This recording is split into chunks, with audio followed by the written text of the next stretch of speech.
संवाद नाही, भांडण नाही. अजिबात नाही. घरी संवाद आहे पण वाद नाही. वा, एकदम व्यवस्थित चाललंय. बरंय बरंय बरंय.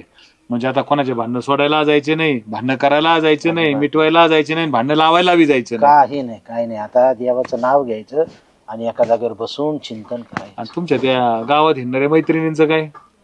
आता कोणाचा डोक्यात विचार नाही सरपंच. आता आम्ही सगळ्या गावासाठी सज्जन माणूस झालेलो आहोत. वा वा वा वा. बरंय बरंय. चला, शुभेच्छा तुम्हाला तुमच्या सौजन्य सप्ताहासाठी. 7 दिवस तुमचे यशस्वी पार पडो. कुठलीही बाधा, संकट, अडचण न येवो हीच ईश्वर चरणी प्रार्थना. हा गौरी, ऐक ना, मी आता नगरला जाणार आहे.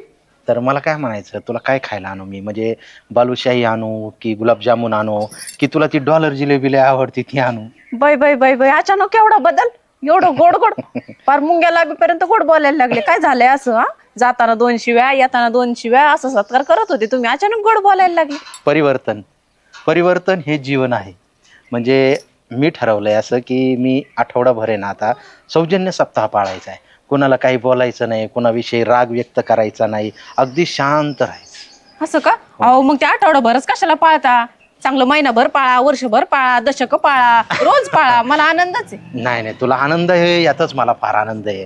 पण काय झालंय, मी ट्राय करतोय. मला जर हे आठवडाभर जमलं तर मग मी महिनाभर